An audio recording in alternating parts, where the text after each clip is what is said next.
Zaman sudah semakin modern, manusia-manusia pun sudah banyak yang pintar. Namun, tidak sedikit orang yang masih mempercayai hal-hal klinik. Banyak juga dari mereka yang ingin menjadi kaya tanpa harus kerja keras. Atau mereka yang putus asa terlilit banyak hutang hingga akhirnya melakukan jalan pintas di luar batas. Dengan melakukan pesugihan.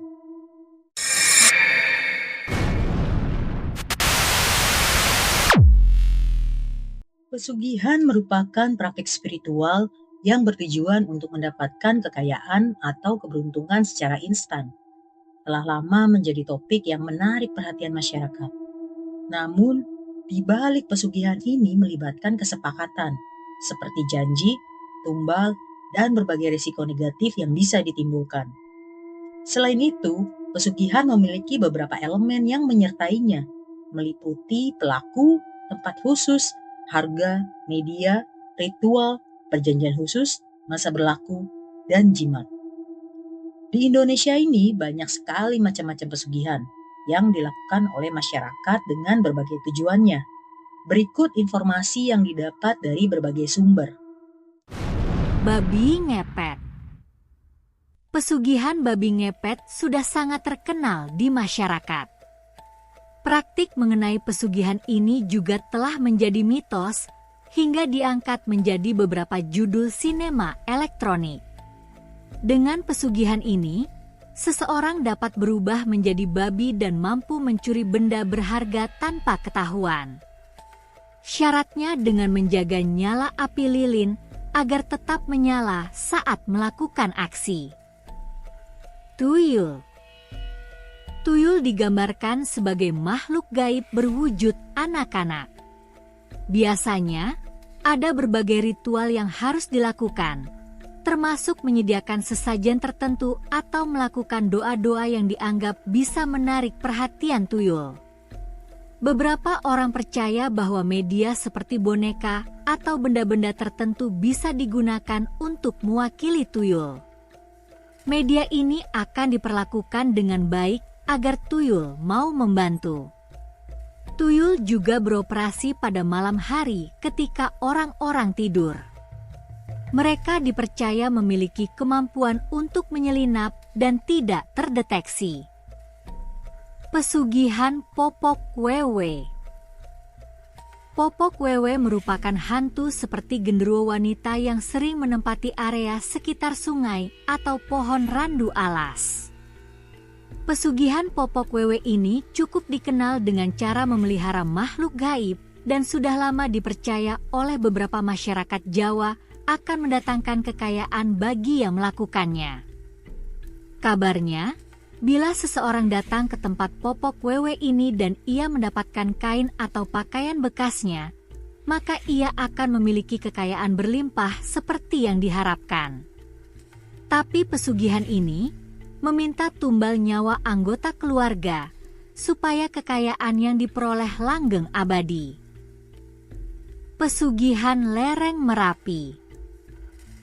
Pesugihan lereng Merapi ini berasal dari sebuah makam yang ada di daerah Cangkringan, Sleman, Yogyakarta.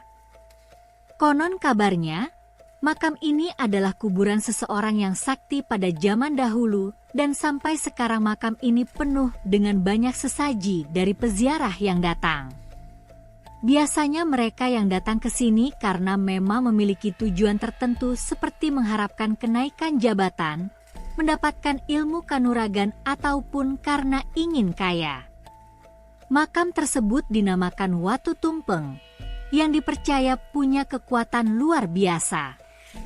Namun kabarnya, makam ini bukanlah makam manusia, melainkan makam seekor gajah tunggangan Gatotkaca yang dulu menjaga Gunung Merapi. Sesajen yang dibawa juga cukup beragam seperti jajanan pasar, kembang 7 rupa, kemenyan, atau syarat sesajen lainnya. Pesugihan buaya putih. Pesugihan memuja buaya putih merupakan pesugihan yang paling tua di tanah Jawa. Menurut mitos yang beredar, pesugihan ini sama seperti santet. yaitu dengan cara membuat orang yang menjadi target sakit-sakitan hingga meninggal dunia.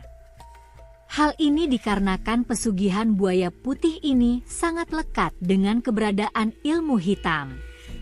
Setelah target tersebut berhasil dilumpuhkan, maka semua aura rezeki dan kekayaannya akan berpindah kepada orang yang melakukan ritual ini. Pesugihan Gunung Kemukus.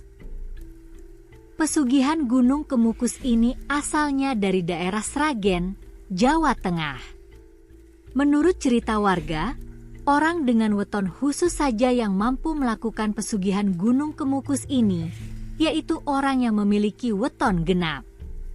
Tujuan dilakukannya pesugihan ini juga sama dengan pesugihan lainnya, yaitu meminta supaya orang tersebut menjadi kaya raya dan memiliki harta berlimpah. Sayangnya bila tidak melakukan sesuai syarat, maka akan menimbulkan masalah lainnya seperti tubuh yang terasa panas, rasa terbakar, hingga bisa juga mengeluarkan cairan seperti nanah. Pesugihan ini bersifat perjanjian yang dibayar dengan nyawa dan tidak dapat dibatalkan. Pesugihan tukar janin. Orang yang melakukan pesugihan ini secara sadar melakukan sebuah perjanjian terikat kepada jin, namun tidak ada paksaan apapun saat melakukannya. Cara kerja pesugihan ini cukup unik, yaitu dilakukan karena orang tersebut sedang hamil, namun tidak ingin hamil ataupun melakukan aborsi. Jadi janin tersebut ditukar dengan kekayaan sesuai dengan usia janin dalam kandungan. Janin yang ditukar juga harus pada kehamilan pertama dan memiliki umur tidak lebih dari 3 bulan. Syarat lain supaya pesugihan ini lancar dan sukses adalah ibu sang bayi tidak boleh sedikit pun mengingat pernah memiliki janin ini di dalam kandungan. Biasanya, pelaku pesugihan tukar janin ini adalah pasangan yang belum siap memiliki momongan atau pasangan yang hamil di luar pernikahan. Pesugihan sate gagak. Pesugihan sate gagak terbilang sulit dilakukan. Lantaran, jika seseorang ingin melakukan pesugihan ini, mereka harus menangkap burung gagak hitam. Lalu burung gagak hitam ini akan dibawa ke tengah hutan dan dijadikan sate. Sate tersebut lalu dibakar hingga mengundang pembeli dari makhluk gaib.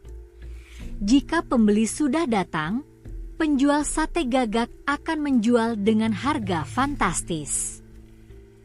Pesugihan menemukan uang di jalan.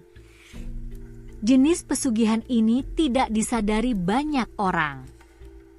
Pelaku akan sengaja menjatuhkan uang ke tanah atau jalan.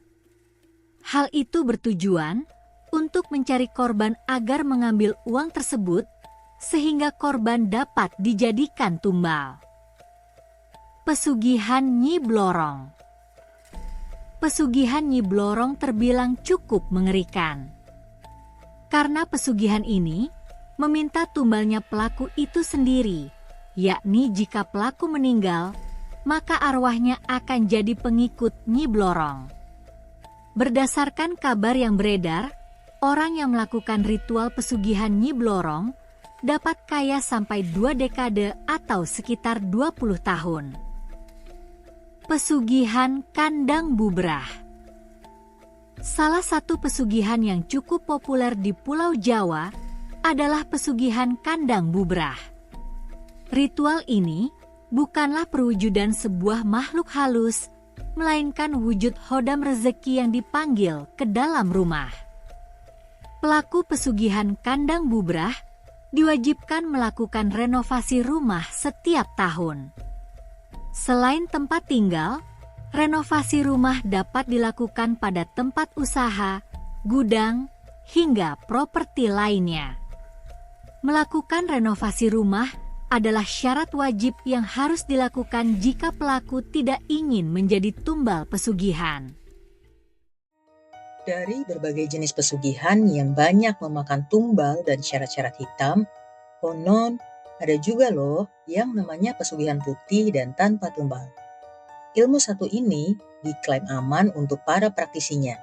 Oleh sebab itu, banyak yang menganggap bahwa ritual ini aman dan halal. Berikut beberapa jenis pesugihan putih yang populer di masyarakat.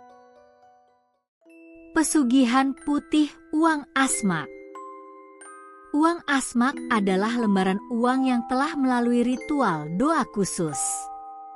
Efeknya, uang ini memiliki kemampuan sebagai bibit kekayaan alias pelancar rezeki. Jika disimpan, energinya akan menjadi magnet rezeki hingga keberuntungan. Ritual ini populer di kalangan pebisnis untuk melancarkan dagangan mereka tanpa menggunakan tumbal. Ritual bambu petuk. Ritual bambu petuk bertuah yang katanya bisa memanggil kekayaan tanpa batas. Ciri utama bilah bambu ini adalah ruasnya bertemu satu sama lain. Saking langkanya, harga bambu petuk per bilahnya bisa mencapai 2 miliar rupiah. Namun, tetap saja banyak orang yang memburunya demi menarik kekayaan melimpah. Apalagi khasiat bambu ini konon bisa membuka pintu kesuksesan dalam berbagai urusan. Keunggulannya, kita tidak perlu susah payah mencari tumbal karena hasilnya bukan berupa uang gaib. Mustika kekayaan Sulaiman. Sarana pesugihan putih satu ini adalah batu bertuah yang memiliki energi magis. Energi tersebut katanya bisa menarik rezeki keuangan serta keberuntungan bagi pemiliknya. Kita bisa mengubah batu ini menjadi kalung atau cincin agar energinya semakin kuat. Supaya keamanannya lebih terjaga, simpan batu bertuah ini di dompet atau lemari. Jimat kekayaan. Jimat ini telah melalui ritual doa khusus untuk menguatkan energinya dalam menarik rezeki. Rezeki dalam hal ini bukan berupa uang dalam bentuk fisik, melainkan dagangan yang laris serta rekan bisnis yang ideal. Jadi, hasil kekayaan yang pelaku pesugihan dapatkan sifatnya bukan instan seperti pada pesugihan ilmu hitam. Ingat sobat, apapun jenis pesugihannya, seringkali membawa konsekuensi sumber masalah yang tidak terduga. Jadi, untuk mendapatkan rezeki yang berlimpah, maka kita harus bekerja keras, kerja cerdas, bersyukur, dan berdoa.